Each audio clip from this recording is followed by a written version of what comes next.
जिस पल मेरी पूरी क्लास उस नाइटमेयर गेम में घसीटी गई, हम सबको एक ही बात बताई गई। अगर जिंदा रहना है तो कॉफिन के अंदर घुसो। सुनने में आसान लग रहा है ना? हाँ, लेकिन प्रॉब्लम ये थी कि ज्यादातर कॉफिन्स खाली नहीं थे। उनमें सड़ी हुई लाशें बंद थीं और सिर्फ कुछ ही सेफ थे। जैसे ही सबको ये बात समझ आई, पूरी क्लास पागलों की तरह खाली कॉफिन्स के लिए लड़ने लगी। कोई धक्का दे रहा था, कोई चिल्ला रहा था, कुछ तो लिटरली जानवरों की तरह एक दूसरे पर टूट पड़े थे। लेकिन उस पूरे केओस के बीच मैंने एक सेकंड भी वेस्ट नहीं किया। मैं सीधा उस विशाल लाल कॉफिन की तरफ चल पड़ा, जिस पर पीले टैलिस्मन्स लगे हुए थे। वही कॉफिन जिसमें एक 3S क्लास गोस्ट ब्राइट कैद थी। आसपास खड़े लोग मुझे ऐसे घूर रहे थे जैसे डर के मारे मेरा दिमाग खराब हो गया हो। लेकिन उन चुतियों को क्या पता था कि मुझे वो चीज दिख रही थी जो उन्हें नहीं दिख सकती थी। मेरी आंखों के सामने गॉड्स के चैट लॉग्स तैर रहे थे। वही गॉड्स जो इस डंजन को चला रहे थे, और उन्हीं मैसेजेस में इस मौत के गेम का हर हिडन क्लू छुपा था। तभी अचानक पूरे ग्रेवयार्ड के ऊपर खून जैसे लाल लेटर्स चमकने लगे। Welcome players to the strange world. Before the countdown reaches zero, each player must select a coffin. Each coffin may only contain one person. All players must strictly obey the game rules. Survivors will receive generous rewards. Failures will be erased immediately. Message खत्म होते ही आसमान में एक giant 10 minute का countdown दिखाई देने लगा, जो लगातार नीचे जा रहा था। पूरे ग्रेवयार्ड में पैनिक फट पड़ा।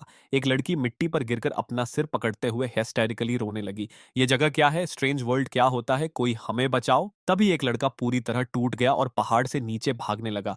लेकिन जैसे ही उसने ग्रेवयार्ड की बाउंड्री क्रॉस की, उसका पूरा शरीर ऐसे मरोड़ खाकर फट गया जैसे किसी इनविजिबल ब्लेंडर में डाल दिया गया हो। फ्लैश, बोन्स, सब कुछ काले पार्टिकल्स बनकर हवा में उड़ गया। और ठीक उसी समय ग्रेवयार्ड में मौजूद एक कॉफिन गायब हो गया। तभी अचानक एक आवाज पूरे शोर के बीच गूंजी, कोई हरकत मत करना भड़वो, सब वहीं खड़े रहो। मैंने आवाज की तरफ देखा तो हमारी क्लास का रिच सेकंड जनरेशन लड़का फैंग जी भीड़ के बीच खड़ा था। अजीब बात यह थी कि उसके चेहरे पर डर का नामो निशान तक नहीं था। उल्टा नल्ला एक्साइटमेंट में लग रहा था, जैसे उसे ये सब एंजॉय हो रहा हो।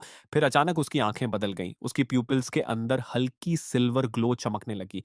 तभी एक मैकेनिकल आवाज पूरे ग्रेवयार्ड में गूंजी, system notification, Fangji has awakened a talent. Due to displaying decisive qualities under extreme pressure, player Fangji has been selected by the High Dimensional Observer, Bliss Lord, and awakened the initial Earth grade talent Fighter. ये आवाज सबने सुनी।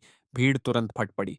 क्या talent awaken हो गया? लेकिन फांग जी ने किसी की तरफ ध्यान नहीं दिया। वो पास पड़े एक काले कॉफिन की तरफ मुड़ा और अपनी सिल्वर आईज सिकोड़ ली। होली शिट, इसके अंदर कुछ है। आधी सड़ी हुई लाश से बैग, और उसके नाखून कम से कम 5 से 6 सेंटीमीटर लंबे हैं। सबसे पहले रिएक्ट मेरी ex girlfriend song Ying Ying ने किया। वो तुरंत भागकर फेंग जी की बाहों से चिपक गई। फेंग जी, तुम इनके अंदर देख सकते हो ना? प्लीज मेरी मदद करो, कौन से कॉफिन सेफ हैं?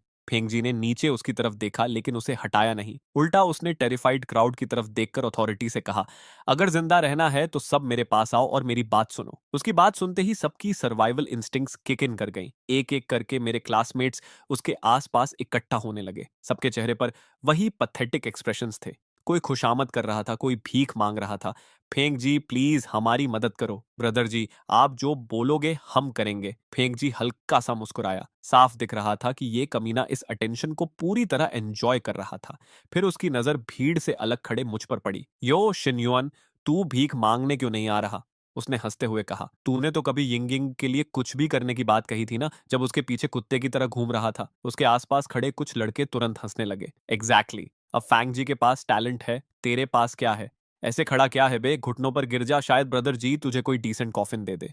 लेकिन मैंने कोई जवाब नहीं दिया। मैं बस चुपचाप वहीं खड़ा रहा, नजरें नीचे किए, बिल्कुल उस सूखे पेड़ की तरह जो मिट्टी में जड़ें गाड़कर खामोश खड़ा रहता है। शायद फेंग जी को लगा मैं डर के मारे सोचने लायक भी नहीं बचा हूं, इसलिए उसने मुझ पर ध्यान देना बंद कर दिया और सॉन यिंग यिंग को साथ लेकर एक एक कॉफिन चेक करने लगा। लेकिन उन लोगों को बिल्कुल अंदाजा नहीं था कि मेरी आंखों के सामने ग्लोइंग गोल्डन टेक्स्ट लगातार स्क्रॉल होना शुरू हो चुका था। Another new game has started. These low dimensional insects still don't realize that once the countdown ends, living zombies will appear in the graveyard and tear apart anything outside the coffins. ये पढ़ते ही मेरी people's सिकुड़ गईं। मेरा शरीर आधे second के लिए जम गया। तभी और गोल्डन मैसेजेस तेजी से सामने बहने लगे। The funniest part is that the rotten corpses inside the coffins are actually the key to survival. The smell of decay hides the scent of the living, so the zombies will ignore anyone inside. I'm dying laughing. That idiot with the clairvoyance talent is desperately searching for empty coffins. He thinks empty means safe. Little does he know empty coffins are guaranteed death. Don't spoil too much. I worked hard to give that kid a talent as bait. I want to watch him confidently choose an empty coffin and get ripped apart by zombies. That's the fun part. Still, that giant red coffin covered in talismans is interesting. There's a ghost bride sealed inside, a hidden 3S level reward. But with the courage level of these insects, nobody will dare choose it. मेरा दिल जोर से सीने पर धड़कने लगा, लेकिन मैंने खुद को जबरदस्ती काम रखा। और सच बोलूं तो ये सब सुनकर अंदर कुछ ठंडा पड़ गया था। पिछले 3 सालों से मैंने सॉन्ग यिंग यिंग के लिए सब कुछ सैक्रिफाइस किया था। खुद खाना स्किप किया, हर पैसा बचाया, उसके लिए लग्जरी गिफ्ट्स खरीदे जो मेरी औकात से बाहर थे। और ग्रेजुएशन खत्म होते ही वो सीधा फेंक जी की बाहों में चली गई। उसी पल मेरा दिल पूरी तरह मर चुका था। ऐसी गोल्ड डाइगर लड़की को फेंक जी के साथ नरक में सड़ना ही डिजर्व करता था। उधर फेंक जी बड़ी शान से कॉफिन्स बांट रहा था, जैसे सबकी किस्मत का राजा वही हो। इस कॉफिन में रॉटन कॉर्प्स है, अगर बदबू सह लोगे तो सरवाइव कर जाओगे ली जीशांग। ये तुम्हारा। ली जीशांग तो ऑलमोस्ट झुक ही गया। Thank you brother ji, thank you.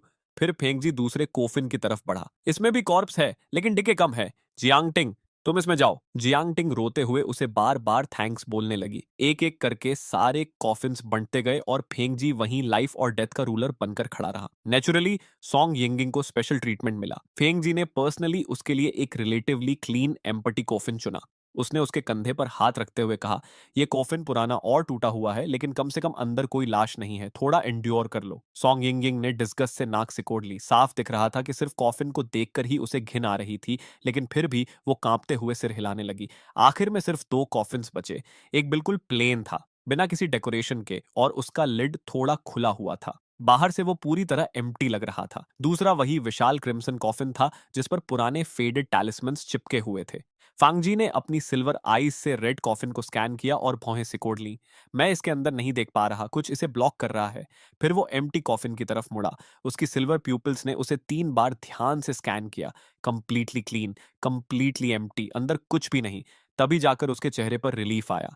फिर उसने स्मग ग्रिन के साथ मेरी तरफ देखा। जेन्युइन, लगता है रेड वाला तेरे हिस्से आया। ली जिशांग तुरंत हंस पड़ा। जल्दी से ब्रदर जी को थैंक यू बोल दे, सोच अपनी गॉडेस के लिए ये आखिरी काम होगा तेरा। पूरी भीड़ फिर से हंसने लगी। यहां तक कि जो स्टूडेंट्स पहले ही कॉफिन्स के अंदर घुस चुके थे वो भी मुझे ऐसे देख रहे थे जैसे कोई कॉमेडी शो चल रहा हो। लेकिन मेरी आंखों के सामने गोल्डन मैसेजेस लगातार स्क्रॉल हो रहे थे। No way, these low dimensional idiots actually handed the only hidden reward to the bullied kid. This is hilarious. The funniest part is that the idiot with clairvoyance thinks he got the biggest advantage. Once the zombies arrive, he'll finally understand what an empty coffin really means. ये पढ़कर मेरे होंठों पर धीरे धीरे एक ठंडी मुस्कान आ गई। उस वक्त फेंक जी खुद को मेन कैरेक्टर समझ रहा था। रियलिटी में तो भाई पूरी तरह कुक्कड़ था। मैं सीधे उस मैसिव रेड कॉफिन की तरफ बढ़ा जिससे टेरिफाइंग आइस वाइन एनर्जी निकल रही थी, और ऊपर काउंटडाउन अपने आखिरी 1 मिनट में पहुंच चुका था। मेरे आसपास हर कोई पैनिक में जल्दी जल्दी अपने कॉफिन के अंदर घुस रहा था। मैं क्रिम्सन कॉफिन के सामने जाकर रुका और अपना अंगूठा उसकी सरफेस पर रखा। वो मेरी सोच से भी ज्यादा ठंडा था। नॉर्मल ठंड नहीं, ऐसा लग रहा था जैसे मैंने जमी हुई मौत को छू लिया हो। मैंने भारी लिड को पकड़ा और धीरे धीरे उसे धक्का देकर खोला। जैसे ही कॉफिन थोड़ा सा खुला, बोन पियर्सिंग यिन एनर्जी की एक लहर बाहर फट पड़ी, जैसे उसके अंदर पूरी सर्दी कैद थी। और क्लेयरवॉयंस एबिलिटी ना होने की वजह से कॉफिन खुलने के बाद भी मैं उसके अंदर अंधेरे में क्या छुपा था ये नहीं देख पा रहा था। उसी समय फेंग जी अपने परफेक्टली क्लीन एम्पटी कॉफिन के अंदर राहत भरी स्माइल के साथ घुस रहा था, जबकि कई क्लासमेट्स मेरी तरफ मॉकिंग एक्सप्रेशन से देख रहे थे, जैसे उन्हें पूरा यकीन हो कि अब मैं मरने वाला हूं। मैं रेड कॉफिन के अंदर चढ़ गया और धीरे धीरे अंदर से उसका लिड बंद कर दिया। जैसे ही कॉफिन पूरी तरह सील हुआ, अंधेरा सब कुछ निकल गया। बिल्कुल एब्सोल्यूट डार्कनेस। और जिस पल मेरी पीठ कॉफिन के नीचे लगी, बर्फ जैसी ठंडी यिन एनर्जी की एक लहर मेरी रीढ़ से होती हुई सीधे दिमाग तक चढ़ गई। ठंड इतनी खतरनाक थी कि मेरे दांत अपने आप 2 बार टकरा गए, और तभी मेरा दायां हाथ गलती से किसी नरम चीज से छू गया। बेहद नरम, लेकिन इतनी ठंडी कि इंसानी महसूस ही नहीं हो रही थी। एक पल के लिए मेरी सांस रुक गई। मैंने धीरे धीरे उंगलियां आगे बढ़ाईं। सबसे पहले मुझे उभरे हुए पैटर्न्स महसूस हुए। हाथ से की गई सिलाई, इंट्रिकेट एम्ब्रॉयडरी पैसी, वेडिंग ड्रेस। मेरी उंगलियां धीरे धीरे ऊपर बढ़ती गईं, और ऑनेस्टली बोलूं, जो भी ये गोस्ट ब्राइड थी, उसकी फिगर सच में इंसेन थी, लेकिन उससे मेरे सिर में दौड़ रही दहशत जरा भी कम नहीं हुई। तो ये थी वो गोस्ट ब्राइड जिसके बारे में बुलेट कमेंट्स बात कर रहे थे। उसके शरीर से लगातार थिक यिन एनर्जी निकल रही थी जो पूरे कॉफिन को फ्रीजिंग पानी की तरह भर रही थी। मैं साफ महसूस कर पा रहा था कि मेरे हाथ पैरों की सेंसेशन तेजी से गायब हो रही है। मैंने खुद को होश में रखने के लिए अपनी जीभ जोर से काट ली। अभी पैनिक करना मतलब सीधा मरना था। बुलेट कमेंट्स पहले ही बता चुके थे कि ये घोस्ट ब्राइड एक एस हिडन रिवॉर्ड थी, मतलब इसे हासिल करने का कोई तरीका जरूर था। मुझे बस और क्लूज का इंतजार करना था। अभी जल्दबाजी की तो इंस्टेंट मौत तय थी। तभी अचानक बाहर की दुनिया जोर से कांपी, जैसे जमीन के नीचे से कोई विशाल चीज बाहर निकली हो। पूरा ग्रेवयार्ड हिंसक तरीके से हिलने लगा और आसमान में काउंटडाउन आखिरकार 0 पर पहुंच गया। अगले ही पल पूरे सीमेटेरी में डरावनी चीखें गूंज उठीं। बचाओ, किसी चीज ने मेरा कॉफिन तोड़ दिया। ज़ॉम्बीज़, यहाँ बहुत सारे ज़ॉम्बीज़ हैं। ये मेरी टांगें खा रहे हैं। मैंने एम्प्टी कॉफिन चुना था। ये सिर्फ मुझे ही क्यों अटैक कर रहे हैं? उन चीखों को सुनकर मेरी सांस अटक गई। बुलेट कमेंट्स पूरी तरह सही थे। टाइमर खत्म होते ही ज़ॉम्बीज़ पूरे ग्रेवयार्ड में फैल गए थे और एम्प्टी कॉफिन्स उनके मेन टारगेट्स बन चुके थे। बस मुझे ये नहीं पता था कि इस वक्त फेंग जी की हालत कैसी होगी। आखिर उसका कॉफिन सबसे क्लीन था। तभी मैंने सुना, पास ही किसी कॉफिन को बेरहमी से फाड़ने की आवाज आई और उसके बाद फेंग जी की टेरिफाइड चीख गूंज उठी। मेरे पास मत आओ, दूर हटो साले। पे ये रेड कॉफिन के अंदर मेरे होंठ हल्के से टेढ़े हो गए। तो आखिर फेंक जी का कॉफिन भी ज़ॉम्बीज़ ने खोल ही दिया। और ऑनेस्टली मुझे उसके लिए जरा भी सिंपैथी नहीं थी। उस कमीने ने जानबूझकर मुझे सबसे डेंजरस दिखने वाला कॉफिन दिया था, क्योंकि शुरू से ही वो चाहता था कि मैं मर जाऊं। बाहर पूरा ग्रेवयार्ड अब एक लिविंग स्लॉटर हाउस बन चुका था। और ठीक तभी मेरी आंखों के सामने गोल्डन बुलेट कमेंट्स अचानक बदल गए। Wasn't the kid in the red coffin pretty brave earlier? His hands were all over the ghost bride's body. Why doesn't he try touching the top of her head? The top of her head. तो यही clue था। Message पढ़ने के बाद मैंने जानबूझकर कुछ और सेकंड्स वेट किया, फिर ऐसे एक्ट करने लगा जैसे मैं अभी भी कॉर्प्स को टटोल रहा हूं। मेरी उंगलियां धीरे धीरे उसकी कमर से ऊपर बढ़ीं और तभी वो गलती से उसके सिर के ऊपर वाले हिस्से से टकराई। और वहीं मुझे वो चीज महसूस हुई, एक ठंडी मेटल नेल। वो नेल सीधे गोस्ट ब्राइड की खोपड़ी में ठोंकी गई थी, जिसमें सिर्फ करीब 2 सेंटीमीटर का नेल हेड बाहर निकला हुआ था। उसी पल मेरी आंखों के सामने एक ट्रांसलूसेंट आइटम पैनल खुल गया। Lie in the red coffin, contract ghost bride, soul sealing nail, SSS grade growth type cursed item. Removing the soul sealing nail will release the ghost bride seal. After forming a blood contract, the ghost bride may be summoned at any time to assist in battle. The holder may feed the ghost bride by killing supernatural entities, allowing her to continuously evolve. Warning: after removing the soul sealing nail, the contractor must complete the blood pact within 10 seconds. Failure to do so will cause the ghost bride to treat the remover as an enemy. पूरा description पढ़ते ही मैंने एक second भी waste नहीं किया। मैंने nail head को उंगलियों से पकड़ा, गहरी सांस ली और पूरी ताकत से खींच दिया। सोल सीलिंग नेल तुरंत बाहर निकल आई। सोचने का समय नहीं था। मैंने उसी नेल से अपनी इंडेक्स फिंगर चीर दी। गर्म खून तुरंत बाहर निकल आया और मैंने अपनी ब्लीडिंग फिंगर सीधे गोस्ट ब्राइड के होंठों पर दबा दी। खून की बूंदें एक एक करके उसके बर्फ जैसे ठंडे होंठों पर गिरने लगी। फिर अचानक मुझे वो महसूस हुआ, एक हल्की सी मूवमेंट। गोस्ट ब्राइड के होंठ धीरे से कांपे और फिर उन्होंने मेरी अब भी ब्लीडिंग फिंगर टिप को धीरे धीरे अपने अंदर बंद कर लिया। अगले ही सेकंड मेरी आंखों के सामने जाइंट गोल्डन वर्ड्स फट पड़े। Congratulations to player Jinyun for successfully contracting the ghost bride Julian. Current state dormant phase, feed super natural power to unlock full strength. Holy crap, he actually pulled it off. That's an SSS grade contract. This low dimensional insect is kind of cracked. Just luck. A dormant ghost bride is all flash and no substance. If he wants her to truly evolve, he'll need to kill supernatural creatures using the soul sealing nail, assuming he survives that long. Did any of you notice? From touching the corpse to pulling the nail to completing the blood contract, this kid didn't hesitate even once. That's not simple luck. उधर mountain graveyard के बाहर मेरी पूरी class एक एक करके coffin से बाहर घसीटी जा रही थी। सब लोग सेमेट्री में जान बचाने के लिए पागलों की तरह भाग रहे थे, लेकिन थोड़ी ही देर में उनकी स्टैमिना जवाब दे गई और ज़ॉम्बीज़ ने उन्हें वहीं फाड़ना शुरू कर दिया। दूसरी तरफ फेंग जी अपने ही क्लासमेट्स को बेड बनाकर बार बार ज़ॉम्बीज़ से बच रहा था। डैम इट, मैंने क्लैरवॉयंस टैलेंट अवेकन किया था, फिर भी ये कर्स्ड गेम किसी लॉजिक को फॉलो ही नहीं करता। उस वक्त शायद फांगजी ने अपना फैसला कर लिया था। अब सिर्फ एक ही तरीका बचा है। वो सीधे ली जीचंग के कॉफिन की तरफ भागा। अंदर ली जीचंग सड़ी हुई लाशों के बीच कांप रहा था। ब्रदर जीचे, आप क्या कर रहे हो? लेकिन फांगजी ने बिना रुके उसे पकड़कर बाहर घसीटना शुरू कर दिया। ब्रदर जी नो। ली जिचेंग डेस्परेटली स्ट्रगल करने लगा, लेकिन फेंग जी पूरी तरह रूथलेस हो चुका था।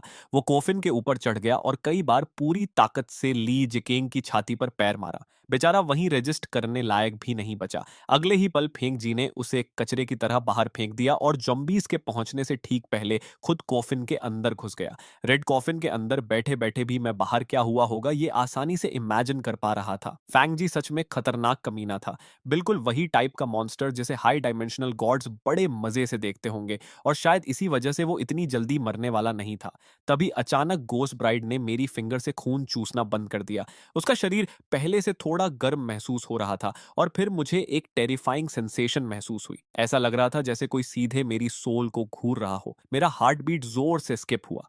मैंने सिर घुमाया और देखा कि गोस्ट ब्राइड की आंखें खुल चुकी थीं। पिच ब्लैक कॉफिन के अंदर उसकी प्यूपिल्स ईरी रेड लाइट से चमक रही थी। अगले ही पल उसका पूरा शरीर अचानक टेंस हुआ और फिर फ्रीजिंग यिन एनर्जी में बदलकर सीधे मेरे हाथ में पकड़ी सोल सीलिंग नेल के अंदर समा गया। नेल से हल्की हमिंग वाइब्रेशन निकलने लगी। उसकी रस्टी सरफेस तुरंत डार्क ब्लू लाइट से चमक उठी और रेसाइडुअल यिन एनर्जी की स्ट्रैंड्स नेल से होकर मेरी हथेली में घुसने लगी। उसी पल मुझे महसूस हुआ कि मेरे मसल्स अनरियल लेवल तक टफ हो चुके हैं। तभी मेरे दिमाग में एक सिस्टम नोटिफिकेशन गूंजा। Congratulations, host. You have obtained the active skill Ghost Bride's Protection. Duration 5 minutes. Upon activation, all attributes will forcibly double. Interesting. He actually survived the contract backlash. With that weapon, cleaning up the zombies outside shouldn't be difficult. That soul sealing nail is an absolute killing weapon. As long as he keeps using it to slaughter supernatural entities and absorb their power, the hidden weapon spirit inside will continue evolving. Bullet comments पढ़ने के बाद मेरी आंखें हल्की सिकुड़ गईं। Honestly अभी तक ज़ॉम्बीज़ से लड़ने का नाम सुनकर भी मेरे अंदर डर था, लेकिन अब गोस्ट ब्राइड का बफ पूरे शरीर में दौड़ रहा था और उसी के साथ कॉन्फिडेंस भी अंदर फट पड़ा। मैंने एक हाथ से सोल सीलिंग नेल को कसकर पकड़ा और दूसरे हाथ से कॉफिन के लिड पर जोरदार धक्का मारा। मेरी डबल्ड फिजिकल स्ट्रेंथ पूरी तरह एक्सप्लोड हो गई। भारी रेड कॉफिन लिड एक ही पुश में ऊपर उछल गया। बाहर माउंटेन ग्रेवयार्ड पूरी तरह नरक बन चुका था। दर्जनों ग्रीन हेयर्ड ज़ॉम्बीज़ लाशों पर झुके हुए फ्लैश और ऑर्गन्स खा रहे थे। जैसे ही उन्होंने मूवमेंट सुनी, सबसे पास वाला ज़ॉम्बी झटके से मेरी तरफ मुड़ा और रैबिड एनिमल की तरह मुझ पर टूट पड़ा। ये डिंगयुआन चुतिया हो गया है क्या? खुद मरना चाहता है क्या? लेकिन मेरी तरफ दौड़ते ज़ॉम्बी को देखकर भी मेरे चेहरे पर कोई बदलाव नहीं आया। घोस्ट ब्राइड के बफ के नीचे ज़ॉम्बीज़ की मूवमेंट्स इतनी स्लो लग रही थीं कि ऑलमोस्ट मजाक जैसी लग रही थी, और जब उसके क्लॉज मेरे गले से बस इंचेस दूर रह गए, तभी मैंने कैजुअली अपना सिर हल्का सा टिल्ट कर दिया। उसके क्लॉज मेरी नाक के बिल्कुल सामने से हवा चीरते हुए निकल गए। उसी मोशन में मैंने ज़ॉम्बी की लोअर बैक पकड़ ली, सोल सीलिंग नेल को ऊपर उठाया और पूरी ताकत से उसके स्कल में घुसा दिया। अगले ही सेकंड उसका सख्त क्रेनियम आर पार छिद गया। तभी सिस्टम नोटिफिकेशन गूंजा। Congratulations, host. Zombie successfully eliminated. The soul sealing nail has absorbed a small amount of yin energy. Current upgrade progress 33%। मतलब वेपन को फिर अपग्रेड करने के लिए मुझे दो और zombies मारने थे। फाइन बाय मी। मैंने धीरे से सोल सीलिंग नेल को जोम्बी के स्कल से बाहर खींचा। खून की स्मेल ने पास के दो zombies को तुरंत एनरेस्ट कर दिया। दोनों गुटुरल रोअर करते हुए दोनों साइड से मेरी तरफ टूट पड़े, लेकिन मेरी आंखें बिल्कुल काम थीं, जैसे बिना लहर वाला मरा हुआ पानी। लेफ्ट वाला ज़ॉम्बी थोड़ा फास्टर था। मैंने आधा कदम दाईं तरफ शिफ्ट किया और उसके क्लॉज बस मेरे शोल्डर को स्क्रैप करते हुए निकल गए। उसी मूवमेंट में मैंने सोल सीलिंग नेल को कसकर पकड़ा और सीधा उसके अपर जॉ के आर पार घुसा दिया। उसी एग्जैक्ट मोमेंट पर दाईं तरफ वाला ज़ॉम्बी मेरे बैक पर क्लॉज मारने वाला था। मेरी टांग स्टील व्हिप की तरह निकली और सीधे उसके नी पर जा लगी। क्रीचर इंस्टेंटली बैलेंस खोकर जमीन पर गिर पड़ा। उसे रिकवर करने का मौका भी नहीं मिला। मैंने तुरंत सोल सीलिंग नेल नीचे घोंप दी, सीधे उसके स्कल के पीछे। The soul sealing nail has absorbed sufficient energy. Level increase to LV2, piercing strength and yin damage doubled. उसी समय मेरे हाथ में पकड़ा वेपन बदलने लगा। नेल हेड से एक जेड हैंडल निकल आया, जबकि करीब 30 सेंटीमीटर लंबा बॉडी स्ट्रेच होकर और शार्प हो गया। अब वो नेल कम और डेडली डैगर ज्यादा लग रहा था। गोल्डन कमेंट्स फिर से एक्सप्लोड हो गए। This insects combat instincts are insane. He fights like a cold blooded assassin, way better than those screaming trash bags running for their lives. Interesting. That weapon is finally starting to look worthwhile. Keep slaughtering each other low dimensional insects. Entertain us. तभी पास से एक desperate scream गूंजी। Help! कोई मुझे बचाओ! वो मेरी class का वांगचांग था। वो डर के मारे जमीन पर क्रॉल कर रहा था जबकि एक अनयूजुअली मस्कुलर ज़ॉम्बी धीरे-धीरे उसके पीछे बढ़ रहा था। सेव मी जेन्युइन, अगर बचा लिया तो मैं तुम्हें डैड तक बुलाऊंगा। जैसे ही वांगचांग ने मुझे देखा उसकी आंखें ऐसे चमक उठीं जैसे उसे खुद सैल्वेशन मिल गया हो। मैंने हल्का सा अपनी आंखें सिकोड़ लीं। वो ज़ॉम्बी बाकी ज़ॉम्बीज़ से क्लियरली ज़्यादा स्ट्रॉन्ग लग रहा था और अभी-अभी सोल सीलिंग नेल अपग्रेड हुई थी। मतलब ये परफेक्ट टेस्ट सब्जेक्ट था। फैसला करते ही मैंने जमीन पर जोर से किक मारी और तीर की तरह आगे निकल गया। जैसे ही जंबी के क्लॉज वॉन्ग चांग का थ्रोट फाड़ने वाले थे, डार्क ब्लू लाइट की एक स्ट्रीक हवा में चमकी। अपग्रेड सोल सीलिंग नेल ने बिना स्लाइटेस्ट रेजिस्टेंस के जंबी की गर्दन काट दी। अगले ही पल उसका सिर बॉडी से अलग होकर नीचे गिर पड़ा। वांग चांग शॉक में मिट्टी पर बैठ गया। जेन्युआन, थैंक यू। अब से मेरी जान तुम्हारी है। तुम जो बोलोगे मैं वही करूंगा। लेकिन मैंने उसकी तरफ देखा तक नहीं। मैं बस वेपन को एग्जामिन करते हुए खुद से बड़बड़ाया। अपग्रेड के बाद अटैक पावर का बूस्ट साफ दिख रहा है। मुझे और जॉम्बीज मारने होंगे। सोल सीलिंग नेल को लेवल अप करते रहना होगा। तभी अचानक मिट्टी के नीचे छिपे 3 जॉम्बीज जमीन फाड़कर बाहर निकल आए और हमारी तरफ झपट पड़े। उनमें से 2 ने तुरंत इंजर्ड वांग चांग को टारगेट किया। डर ने उसकी सैनिटी उसी पल तोड़ दी। बिना एक सेकंड सोचे वो आगे कूदा और मुझे सीधा जॉम्बीज की तरफ धक्का देकर खुद पीछे मुड़कर भाग गया। हाँ, मौत करीब आते ही इंसान अपना असली रंग दिखा देता है। मेरा शरीर सीधे ज़ॉम्बीज़ के एनसर्कलमेंट में लड़खड़ा गया, लेकिन आखिरी मोमेंट पर मैंने ज़बरदस्ती अपना बॉडी साइडवेज ट्विस्ट कर लिया। सोल सीलिंग नेल ने अंधेरे में डैज़लिंग ब्लू आर्क्स बनाई। बर्फ जैसी 3 फ्लैशेस ज़ॉम्बीज़ की गर्दनों से गुजर गईं। अगले ही पल तीनों हेडलेस कॉर्प्सेस ज़ोर से ज़मीन पर गिर पड़े। उधर वांग चांग अपनी इंजर्ड लेग के साथ ज़्यादा दूर भाग भी नहीं पाया था। मैं आराम से उसके पीछे चला, कुछ ही सेकंड्स में उसे पकड़ लिया और उसकी पीठ पर ज़ोरदार किक मारी। वो मुंह के बल जमीन पर गिर पड़ा और पैनिक में पलटकर बोला, शिन्युआन, मेरा वो मतलब नहीं था। ज़ॉम्बी ने मुझे धक्का दे दिया था अभी। मैं धीरे-धीरे उसकी तरफ बढ़ा। मेरी आंखें बर्फ से भी ज्यादा ठंडी थीं। फिर एक गीली टीयरिंग साउंड गूंजी। वांग चांग ने हॉरर और अनविलिंगनेस से अपनी चेस्ट पकड़ ली और अगले ही पल लाइफलेस होकर जमीन पर गिर पड़ा।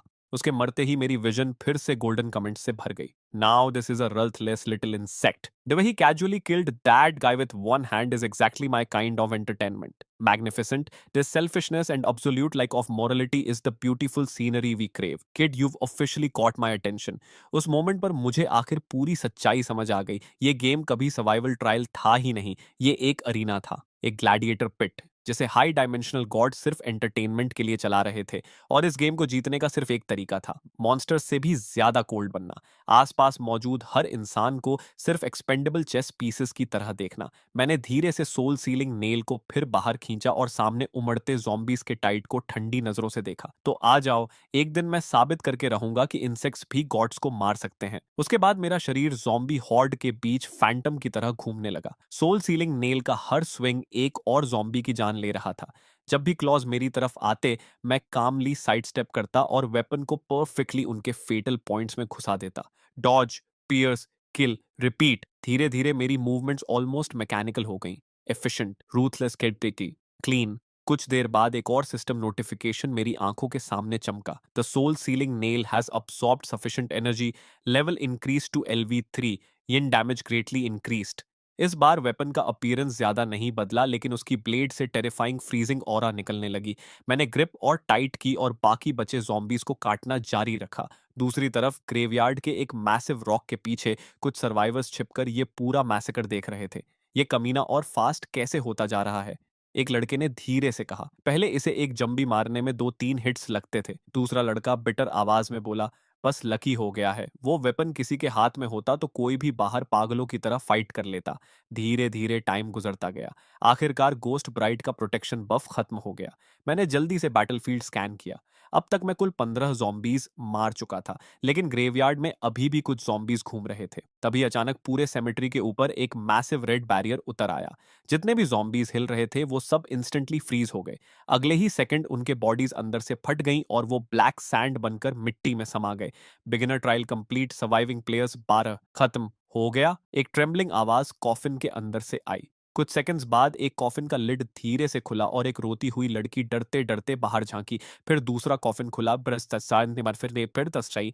एक एक करके सर्वाइवर्स बाहर निकलने लगे। फैंगजी अभी भी जिंदा था, एग्जैक्टली जैसे मैंने एक्सपेक्ट किया था, लेकिन अब उसकी हालत किसी गटर से निकले चूहे जैसी लग रही थी। सिर से पैर तक डिस्गस्टिंग ग्रीन कॉर्प्स स्लाइम में लथपथ। लेकिन असली शॉकिंग बात वो नहीं थी। असली शॉक थी सॉन्ग यिंगिंग, समहाउ वो भी अभी तक जिंदा थी। जबकि उसका कॉफिन तो एम्प्टी था, तो आखिर वो बची कैसे? उनके अलावा 9 और सर्वाइवर्स थे। उनमें एक था जाओ पेंग, हमारी क्लास का लंबा एथलेटिक स्पोर्ट्स कैप्टन जो हमेशा फेंग जी के लॉयल अटैक डॉग की तरह घूमता था। उसके साथ पोनीटेल वाली लड़की ली जियाओ खड़ी थी जो सॉन्ग यिंगिंग की बेस्ट फ्रेंड थी। तभी आसमान में फिर से ब्लड रेड टेक्स्ट चमकने लगा। The blood point settlement phase will now begin. Rewards will be distributed based on each player's performance. Blood points are the only currency within the strange world and may be used to purchase cursed items or trade with other players. Announcement खत्म होते ही पूरे sky में translucent settlement panels दिखाई देने लगे। हर survivor अपना reward breakdown देख सकता था और मेरे पैनल पर एक नंबर सबसे ज्यादा चमक रहा था। Total blood points 1350। उसे देखते ही मेरा दिमाग कैलकुलेशंस करने लगा। पॉइंट्स का एक हिस्सा डेफिनेटली रेड कोफिन चूज करने से आया था, जैसा मैंने सोचा था। हाई रिस्क मतलब इनसेन रिवॉर्ड्स। लेकिन उससे भी इंपॉर्टेंट बात कुछ और थी। प्लेयर्स को मारने पर भी ब्लड पॉइंट्स मिलते थे। मतलब ये सिस्टम सिर्फ प्लेयर्स को एक दूसरे को मारने की परमिशन नहीं दे रहा था, ये एक्टिवली उसे एनकरेज कर रहा था। मेरे होंठों के कोने पर धीरे से एक फेंट स्माइल आ गई। उधर फैंग जी का चेहरा देखने लायक था। उसके सेटलमेंट पैनल पर सिर्फ पैथेटिक 200 ब्लड पॉइंट्स थे। रिवॉर्ड्स डिस्ट्रीब्यूट होने के तुरंत बाद सिस्टम ने एक और अनाउंसमेंट किया। All surviving players are now granted 10 minutes of safe time. During this period, no supernatural entities will appear and all players will remain in a non-attackable state. कुछ देर बाद ली जाओ सॉन्ग यिंगिंग को लेकर मेरी तरफ आई। चिन युएन, हमें तुमसे कुछ बात करनी है। मैंने उसे पूरी तरह इग्नोर कर दिया, लेकिन ली जाओ को फर्क ही नहीं पड़ा। वो कॉन्फिडेंटली सीधी खड़ी हुई और बोलती रही, तुम्हारे हाथ वाला वेपन फेंग जी को दे देना चाहिए। ये सुनकर मैंने आखिरकार धीरे से अपनी नजरें उसकी तरफ उठाई। ली जाओ ने अपने हाथ सीने पर बांध लिए जैसे वो सबकी तरफ से बात कर रही हो। तुम जानते हो ना कि फैंग जी ने क्लेरवॉयंस टैलेंट अवेकन किया है। उसके पास टैलेंट स्किल है, तुम्हारे पास नहीं। वो वेपन उसके हाथ में अपनी मैक्सिमम पोटेंशियल तक पहुंच सकता है। उसके बगल में खड़ा जाओ पेंग तुरंत सिर हिलाने लगा। एग्जैक्टली फैंग जी के पास टैलेंट है। अगर वो वेपन यूज करेगा तो डेफिनेटली तुमसे ज्यादा स्ट्रांग होगा। हमें ग्रुप के बारे में सोचना चाहिए। आसपास खड़े बाकी क्लासमेट्स भी एक दूसरे को देखने लगे और फिर सबकी नजरें मेरी तरफ मुड़ गईं। किसी ने खुलकर कुछ नहीं कहा, लेकिन उनकी आंखों में ग्रीड साफ दिख रही थी। मैं ऐसे खड़ा रहा जैसे मुझे कुछ फर्क ही नहीं पड़ रहा। मेरी साइलेंस देखकर ली जाओ और बोल्ड हो गई। और तुम्हारे ब्लड पॉइंट्स भी सबके साथ इक्वली शेयर होने चाहिए। रेड कॉफिन तुम्हें सिर्फ इसलिए मिला क्योंकि हम बाकी लोगों ने तुम्हें लेने दिया, नहीं तो तुम्हें वो रिवॉर्ड्स कभी नहीं मिलते। थोड़ी दूर खड़ा फैंग जी ये पूरा सीन हल्की स्माइल के साथ एंजॉय कर रहा था। कुछ क्लासमेट्स ग्रीडी दिख रहे थे, कुछ गिल्टी, और कुछ तो धीरे धीरे मेरे और करीब आने लगे थे जैसे प्रेशर बढ़ाने वाले हों। लेकिन सबसे फनी बात यह थी कि उनमें से किसी को भी अपनी डिमांड अनरीजनेबल नहीं लग रही थी। उसी समय गोल्डन कमेंट्स फिर एक्सप्लोड हो गए। हाँ हाँ, यही ड्रामा देखना मुझे पसंद है। बेकार के कावर्ड्स कॉफिन्स के अंदर ट्रैश की तरह कांपते रहे और अब जॉम्बी मारने वाले बंदे से रिवॉर्ड्स मांग रहे हैं। लो डायमेंशनल इंसेक्ट्स कभी नहीं बदलते। जब खुद में एबिलिटी नहीं होती तब कलेक्टिव की बातें शुरू कर देते हैं। रिस्क कुछ नहीं लेना, लेकिन बेनिफिट्स फ्री में चाहिए। मैंने धीरे धीरे सोल सीलिंग नेल पर अपनी पकड़ कस ली। डार्क ब्लू फ्रॉस्ट उसकी ब्लेड पर फैलने लगी और आइसी यिन एनर्जी बाहर लीक होने लगी। यहां तक कि मेरे पैरों के नीचे की मिट्टी पर भी पतली बर्फ जमने लगी। मेरी नजर सामने खड़े हर चेहरे पर घूमी। फिर मेरे होंठों पर एक ठंडी स्माइल आ गई। तुम लोग सीरियसली ये सब बोल रहे हो? मैंने धीरे धीरे सोल सीलिंग नेल उठा ली। उसकी ईरी ब्लू लाइट सबके चेहरों पर पड़ रही थी। जाओ पेंग इंस्टिंक्टिवली आधा कदम पीछे हट गया, फिर खुद को मजबूर करके वहीं खड़ा हो गया। किसे डराने की कोशिश कर रहा है? सिस्टम पहले ही बोल चुका है कि 10 मिनट सेफ पीरियड चल रहा है, तू हम पर हमला नहीं कर सकता। ये सुनते ही कुछ और लोगों को भी हिम्मत आ गई। एग्जैक्टली अभी कोई किसी को हर्ट नहीं कर सकता, वेपन होने से क्या फर्क पड़ता है? उनकी स्टुपिडिटी देखकर मुझे ऑलमोस्ट हंसी आ गई। तुम सही कह रहे हो, अभी मैं तुम लोगों के साथ कुछ नहीं कर सकता। मैं हल्का सा रुका, फिर सोल सीलिंग नेल सीधा उनकी तरफ पॉइंट कर दी। लेकिन 10 मिनट्स बाद उसी पल एटमॉस्फेयर पूरी तरह फ्रीज हो गया। तुम सबने सेटलमेंट पैनल देखा था ना? मेरी आवाज और ठंडी हो गई। एक प्लेयर को मारने पर 100 ब्लड पॉइंट्स मिलते हैं, ज़ॉम्बीज मारने से कहीं ज्यादा प्रॉफिटेबल। सबके चेहरे एक साथ बदल गए। लीजाओ के होंठ कांपने लगे, उसकी सारी कॉन्फिडेंस गायब हो चुकी थी। जाओ पेंग बार बार अपनी फिस्ट्स भींच और खोल रहा था और उसके माथे पर कोल्ड स्वेट आ गया था। चिन युआन, तुम सच में लोगों को नहीं मारोगे ना? हम तुम्हारे क्लासमेट्स हैं। जाओ पेंग टफ बनने की कोशिश कर रहा था, लेकिन उसकी आवाज में कॉन्फिडेंस का नाम नहीं था। मैंने उसे इंडिफरेंट नजरों से देखा। मैं पहले ही एक आदमी मार चुका हूं, भूल गए? पूरी भीड़ इंस्टेंटली स्टिफ हो गई। एक लड़की धीरे से बुदबुदाई, ये सच में लोगों को मार देगा। वांग चांग को इसी ने मारा था। वो सेंटेंस क्राउड में बीमारी की तरह फैल गया। झो पेंग और बाकी लोगों के चेहरे और अगली हो गए। वांग चांग हमारा क्लासमेट था, तुम उसे कैसे मार सकते हो, किसी ने चिल्लाकर कहा। मैंने तुरंत फैंगजी की तरफ देखा। और फैंगजी ने क्या किया था? मेरी आवाज बर्फ जैसी ठंडी थी। जिस लड़के को इसने कॉफिन से घसीट कर बाहर निकाला और उसकी रिब्स तोड़ने तक स्टॉम्प किया, उसकी आधी बॉडी अभी भी उधर ज़ॉम्बीज खा रहे हैं। फैंग जी का चेहरा हल्का बदल गया, लेकिन उसने कुछ बोलने की हिम्मत नहीं की। लेकिन जाओ पेंग तुरंत उसकी तरफदारी में कूद पड़ा। वो अलग बात है, फैंग जी के पास क्लियर वॉयंस टैलेंट है। उसकी लाइफ बाकी लोगों से ज्यादा वैल्यूबल है। ये सुनते ही मैं खुलकर हंस पड़ा। इंटरेस्टिंग। मैंने हल्का सा सिर टेढ़ा किया। मतलब टैलेंटेड आदमी दूसरों को मारे तो उसे सर्वाइवल बोलते हो, लेकिन बिना टैलेंट वाला किसी को मारे तो वो मॉन्स्टर बन जाता है। मेरी आंखें हल्की सिकुड़ गईं। समझ गया, तुम्हारा लॉजिक याद रखूंगा। चो पेंग तुरंत पीछे हट गया और चुपचाप एक कदम और दूर हो गया। उसे अब बोलने की हिम्मत नहीं थी। रियलाइजिंग कि इंटिमिडेशन काम नहीं कर रही, ली जाओ ने तुरंत तरीका बदल दिया। उसने सॉन्ग यिंगिंग का हाथ पकड़कर उसे आगे खींच लिया। छिन युएन, तुम पहले यिंगिंग को बहुत पसंद करते थे ना? उसने मेरी तरफ देखते हुए कहा। अब खुद को देखो, तुम इतने कोल्ड ब्लडेड बन गए हो। यिंगिंग को तुम्हारा ऐसा बिहेवियर कभी पसंद नहीं आएगा। बस वेपन दे दो ना। उसके बगल में खड़ी सॉन्ग यिंगिंग ने जानबूझकर होपफुल एक्सप्रेशन बनाया। ऑनेस्टली मैं साफ समझ सकता था उसके दिमाग में क्या चल रहा था। ऐसे डेथ गेम में एक लॉयल सिंप होना उसकी सर्वाइवल ऑड्स को कई गुना बढ़ा देता। लेकिन अनफॉर्चुनेटली उसके लिए मेरे चेहरे पर जरा सा भी बदलाव नहीं आया। सॉन्ग यिंगिंग ने ऑकवर्डली अपना होंठ काटा। छिन युएन, अगर तुम वेपन नहीं दोगे तो मैं भी अब तुम्हें अटेंशन नहीं दूंगी। बाद में रिग्रेट मत करना। इतना बोलकर उसने जानबूझकर अपना चेहरा दूसरी तरफ घुमा लिया, जैसे उसे पूरा यकीन हो कि मैं पहले की तरह उसे मनाने लगूंगा। हाँ, वो अभी भी मुझे वही पुराना पैथेटिक आदमी समझ रही थी। वेपन और ब्लड पॉइंट्स दोनों भूल जाओ, मैंने शांत आवाज में कहा।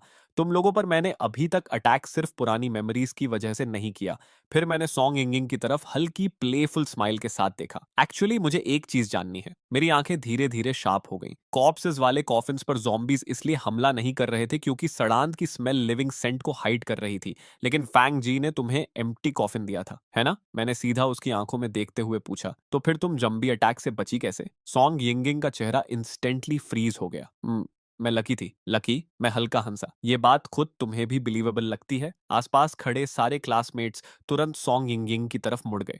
उसका गला जैसे बंद हो गया था। उसकी उंगलियां सबकॉन्शियसली अपने कपड़ों के कोने को कसकर पकड़ चुकी थीं। लेकिन उसके कुछ बोलने से पहले ही ली जाओ प्राउडली उसकी तरफ से जवाब दे बैठी। यिंग यिंग को कॉफिन के अंदर एक जेड पेंडेंट मिला था। पेंडेंट ग्लो करता है और ज़ॉम्बी ऑरा को ब्लॉक करता है।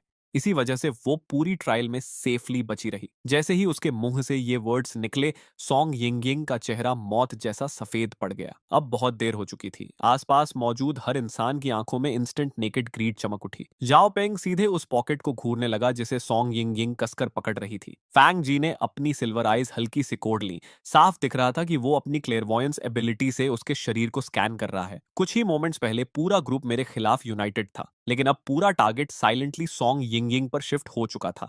उसके आसपास का प्रेशर इंस्टेंटली भारी हो गया। डेस्परेशन में सॉन्ग यिंग यिंग अचानक जोर से चिल्लाई। सोचो, सिस्टम हमें 10 मिनट का सेफ टाइम क्यों देगा? क्राउड एक सेकंड के लिए फ्रीज हो गया। उसने जल्दी से आगे कहा, इस ग्रेवयार्ड में इतने सारे कॉफिन्स और कॉर्पसेस पड़े हैं। अगर मुझे एक कॉफिन से जेड पेंडेंट मिला परिपथ से, तो बाकी जगहों पर भी हिडन कर्सिड आइटम्स हो सकते हैं। उसकी आवाज तेज हो गई। ये 10 मिनट्स ऑब्वियसली ट्रेजर हंटिंग के लिए हैं। वो सेंटेंस जैसे एक की बन गया जिसने सबकी ग्रीड अनलॉक कर दी। सही कह रही है, बाकी कॉफिन्स में भी हिडन आइटम्स हो सकते हैं। जल्दी सर्च करो, क्या पता जिन्युन की नेल से भी स्ट्रॉन्ग वेपन मिल जाए। सबसे पहले फैंग जी रिएक्ट किया। वो तुरंत पलटा और जाओ पेंग को साथ लेकर ग्रेवयार्ड के कॉर्नर में पड़े एक हाफ कोलैप्स्ड स्टोन कोफिन की तरफ भागा। बाकी सर्वाइवर्स भी पागलों की तरह पूरे ग्रेवयार्ड में फैल गए और स्टार्विंग डॉग्स की तरह कोफिन्स खंगालने लगे। ये देखकर सॉन्ग यिंग यिंग ने आखिर राहत की सांस ली और इंस्टिंक्टिवली अपने पॉकेट में छुपे जेड पेंडेंट को ढक लिया। नॉट बैड, काफी क्लेवर निकली, मैंने हल्की स्मक के साथ बुदबुदाया। फिर मैंने धीरे धीरे अपनी नजर पूरे सेमेट्री में दौड़ाई जहां सब लोग ट्रेजर के पीछे पागलों की तरह भाग रहे थे। लेकिन मैं अपनी जगह से एक कदम भी नहीं हिला, क्योंकि रैंडम कोफिन सर्च करना प्योर लक पर डिपेंड करता था और ऑनेस्टली वो तरीका मेरे लिए बहुत इनफिशिएंट था। मैंने फिर से अपना फोकस उन स्क्रॉलिंग गोल्डन सिस्टम मैसेजेस पर टिकाया जो मेरी आंखों के सामने तैर रहे थे। मैं बाकी लोगों की तरह मूव नहीं कर रहा था, मैं वेट कर रहा था, उन हाई डायमेंशनल गॉड्स का इंतजार कि कब वो कैजुअली कोई यूजफुल इंफॉर्मेशन लीक कर दें, hidden treasures, future rules, weaknesses, anything. उधर फांगजी की सिल्वर क्लेयर वॉयंस आईज कई बार फ्लिकर हुई।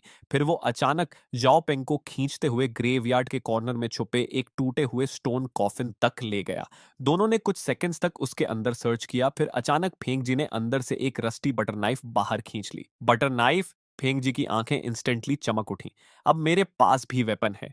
जो पेंग पास झुककर देखने लगा। लेकिन ये तो जंग लगी हुई है। फेंगजी तुरंत स्नीर करने लगा। तुझे क्या पता बे? उसने तुरंत बटर नाइफ को अपनी वेस्ट में छुपा लिया और साफ दिख रहा था कि उसने जो आइटम पैनल देखा था उसे जानबूझकर हाइड किया। ग्रेवयार्ड के दूसरी तरफ ली जियाओ ने एक सूखी हुई कॉप्स की कलाई से एक डार्क ब्रेसलेट खींच लिया। मुझे भी कुछ मिला रे! वो एक्साइटेड होकर चिल्लाई। इसका नाम प्रोटेक्टिव ब्रेसलेट है। वो एक्साइटेड होकर ब्रेसलेट को सॉन्ग यिंग यिंग की तरफ हिलाने लगी। देख, ये ग्लो भी कर रहा है, मतलब ये डेफिनेटली कोई वैल्यूएबल चीज होगी। जैसे ही बाकी सर्वाइवर्स ने ये देखा, पूरा ग्रुप पागल हो गया। एक लड़के ने मिट्टी से टूटा हुआ पोर्सलिन शार्ड निकाला। कोई और मोल्डी बोन को ट्रेजर की तरह पकड़कर खड़ा था। एक बंदा तो क्रैक्ड क्ले जार को सीने से लगाए ऐसे मुस्कुरा रहा था जैसे जैकपॉट मिल गया हो। पूरा ग्रेवयार्ड अचानक डेस्परेट स्कैवेंजर हंट में बदल गया। तभी गोल्डन सिस्टम मैसेजेस फिर तेजी से स्क्रॉल होने लगे। These insects are hilarious. Random trash को प्राइसलेस ट्रेजर समझ रहे हैं। रियल कर्स्ड आइटम्स को टच करते ही आइटम पैनल्स दिखाई देते हैं। That butcher knife and bracelet are legitimate cursed items at least.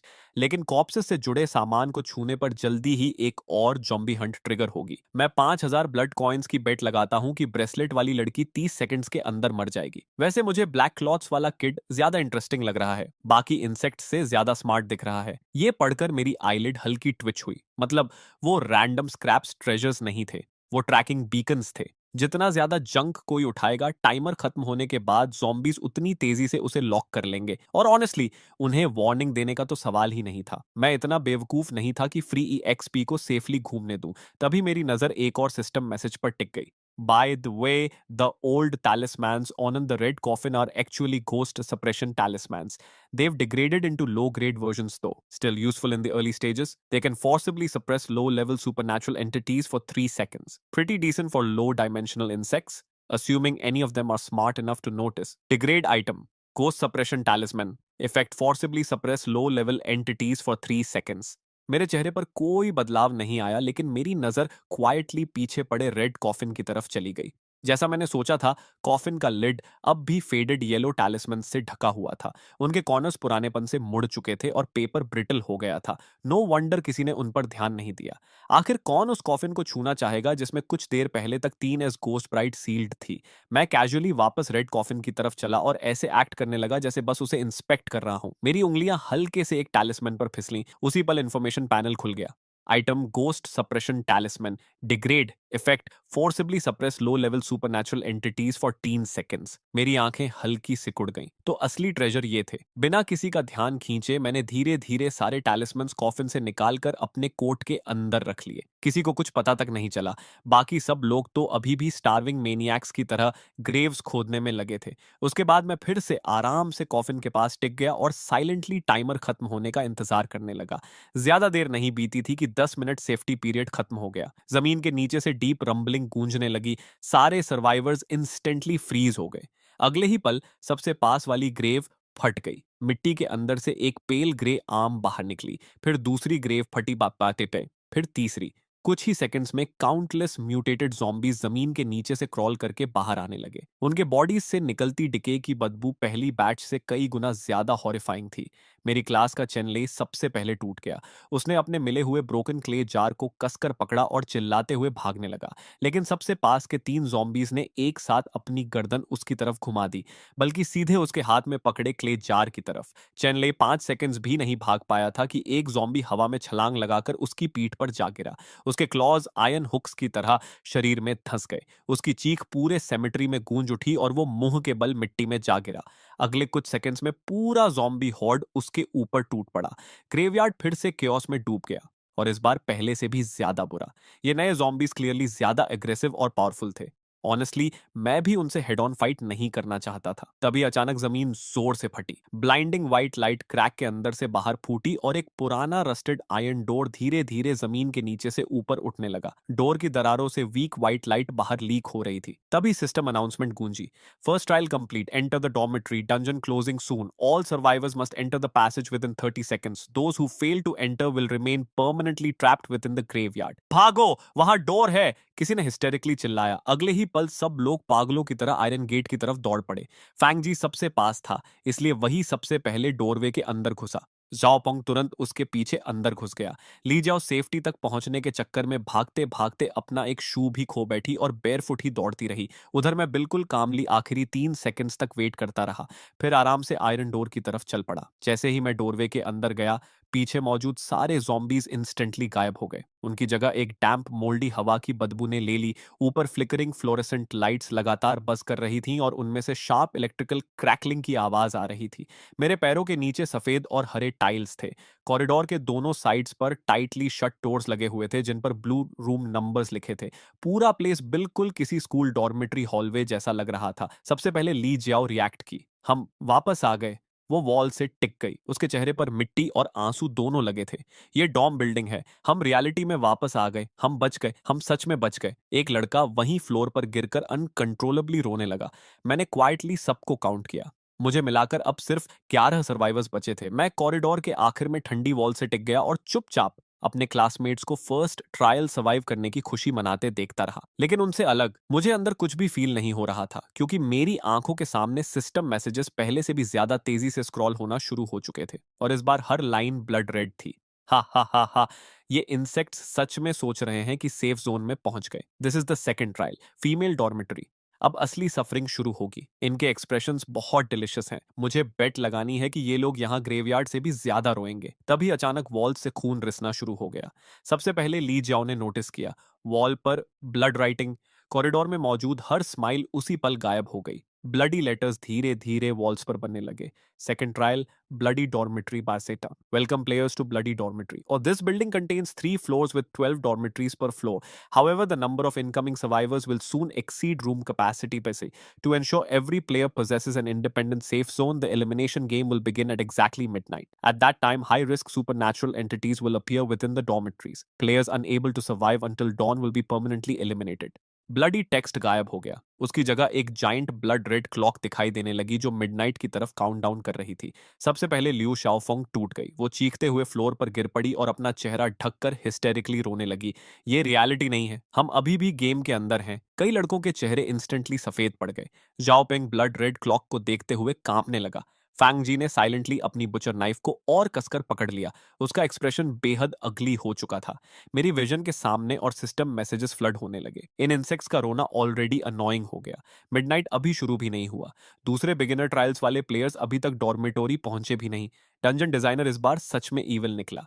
ये डॉर्मेटरी फ्यूचर सेफ जोन बनने वाली थी और अभी इन्हीं प्लेयर्स को इसके अंदर एक दूसरे को मारने पर मजबूर किया जाएगा। मेरा दिमाग इंस्टेंटली कैलकुलेशंस करने लगा। मतलब ये डॉर्मेटरी फ्यूचर में इंपॉर्टेंट सेफ जोन बनने वाली थी और दूसरे ट्रायल्स के प्लेयर्स भी जल्द यहां आने वाले थे। इसका सिर्फ एक मतलब था, मुझे हर हाल में अपना रूम सिक्योर करना था और जितना जल्दी हो सके उतना बेहतर। तभी अचानक ली जियाओ खड़ी हो गई। सब लोग काम डाउन, उसने जोर से कहा। सिस्टम ने कहा हम फर्स्ट बैच प्लेयर्स हैं, मतलब रूम चूज करने में हमें प्रायोरिटी मिलेगी। मुझे लगता है बॉयज और गर्ल्स को अलग अलग रहना चाहिए, वही सेफेस्ट अरेंजमेंट है। उसके बोलते ही जांग तिंग इंस्टेंटली एक्सप्लोड हो गई।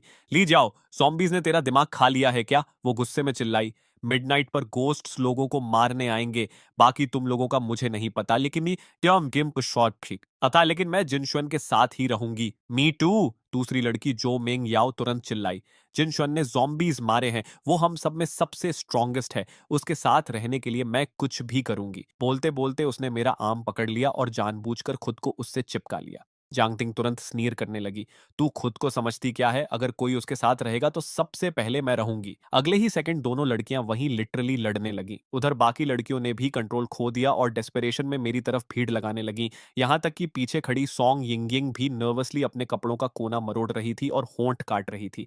ली जियाओ उसके करीब झुकी और धीरे से उसके कान में फुसफुसाई, पैनिक मत कर, जिनशुएन तुझसे पहले कितना प्यार करता था। एंड में वो खुद तुम्हारे पास बेगिंग करने आएगा। सॉन्ग यिंगिंग थोड़ी देर हेजिटेट करती रही, फिर धीरे से सिर हिला दिया। साफ दिख रहा था कि उसे ली जियाओ की बात पर पूरा भरोसा था। आखिर पुराना वाला मैं तो प्रैक्टिकली उसकी पूजा करता था। उसके दिमाग में अभी भी यही चल रहा था कि मैं बस हार्ड टू गेट बनने की एक्टिंग कर रहा हूं। उधर मैं पूरा सीन बिल्कुल इंडिफरेंट होकर देख रहा था।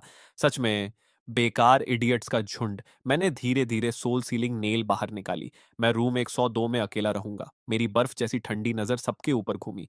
जो भी मेरे रूम में घुसेगा वो मरेगा। उसी पल पूरा हॉलवे साइलेंट हो गया। चांगतिंग ने मुंह खोला, फिर तुरंत बंद कर लिया। चाओ मेंग्याओ का चेहरा सफेद पड़ गया और वो लड़खड़ाकर पीछे हट गई।